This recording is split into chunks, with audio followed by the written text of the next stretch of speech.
gang, it's me, Dr. Steve, your back porch professor. I hope you're all having a wonderful fall weekend, but I can certainly tell you who is not, and that is one Barack Hussein Obama, and another very, very prominent Democrat. You're not going to believe this. You know, we said from the very beginning that these Epstein files are a tripwire. This is a Trump sting, right? The Democrats are walking right into a trap here set for them by President Trump. This is pretty astonishing stuff. And if he pulls this off, and it looks increasingly as if he will, this will be the single greatest political 4D chess move ever. So we've got so much going on here. The Trump administration is dropping portion after portion of the Epstein files like literal nukes over the Democrat Party.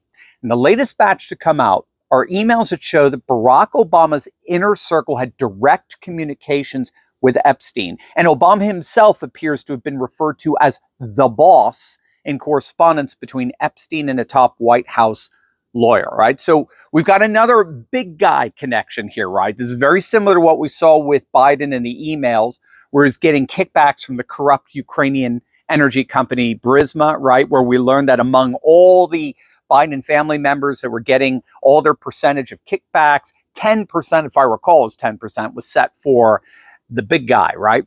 The term big guy was found to be used several times all throughout Hunter Biden's emails on his now infamous laptop from hell, which of course 51 so-called intelligence experts told us was nothing more than Russian disinformation, which ironically turned out to itself to be the epitome of disinformation.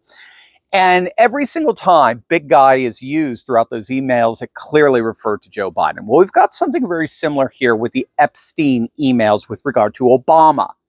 And it all goes through Obama's White House counsel and one of his closest personal friends, Kathleen Rumler. She's with Goldman Sachs right now, if you didn't know that. Shows you this revolving door between big government and big business that consolidates unprecedented power and wealth in the hands of very, very few. But here's what the newly released emails show. So in 2014, so this is after Epstein had already pleaded guilty to soliciting prostitution from a minor back in 2008. Catherine Rumler, one of Obama's best friends and part of his inner circle, was exchanging emails with Epstein. And these weren't casual messages. Epstein was asking her to speak to, quote, the boss about something serious. So who's the boss in this situation? Well, there's only one, and it's Obama, the president of the United States. That's the only person she was working for. Now, the email chain is rather stunning. Epstein tells Rumler in this email that you need to talk to the boss.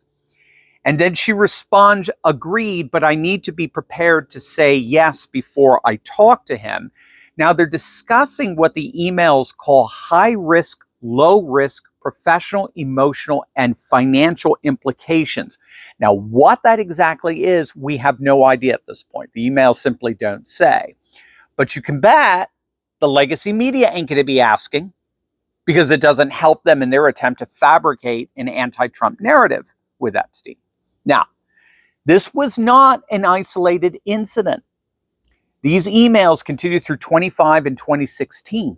So for a full 2 years, Obama's inner circle was apparently maintaining contact with this convicted sex offender. And when asked about it, Rumler gave the classic, non-denial denial, right? She basically said, well, I regret my past associations with Jeffrey, blah, blah. And Goldman Sachs is standing by her. They're saying it's a non-issue for them in terms of them employing her. But there's so much more. Larry Summers, Obama's Treasury Secretary, he was also having regular conversations with Epstein. And I mean regular.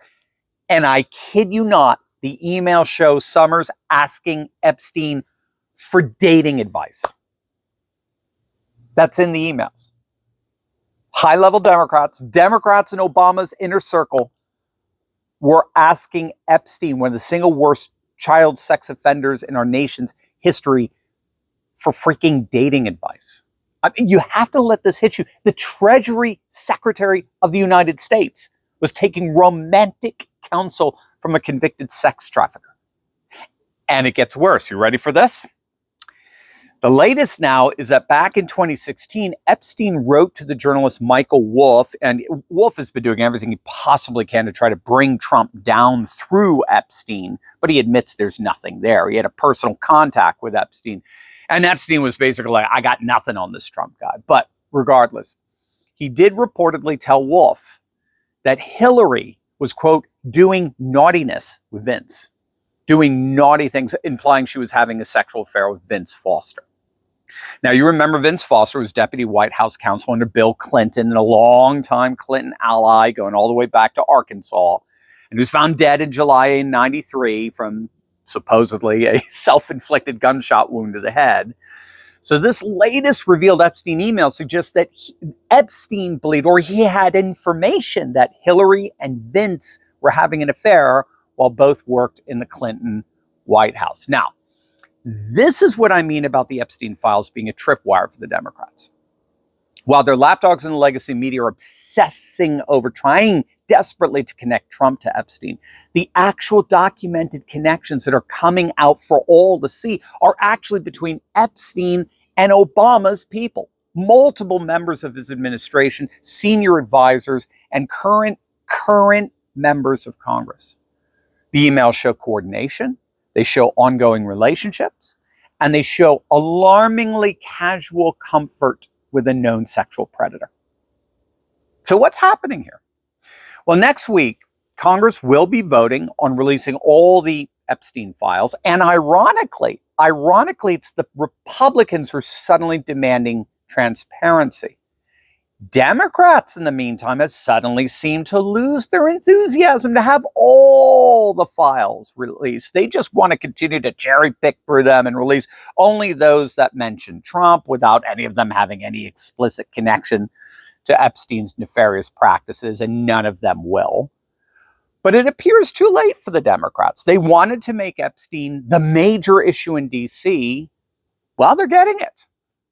And as a result, now it's high-level Democrats, even a former Democrat president, who are the ones that will have everything to lose. Game, set, match, Trump. So what do you guys think? Let me know in the comments section below. And as always, make sure to smack that bell and subscribe button for breaking news and analysis you're not going to hear anywhere else. Enjoy your beautiful fall weekend. God bless.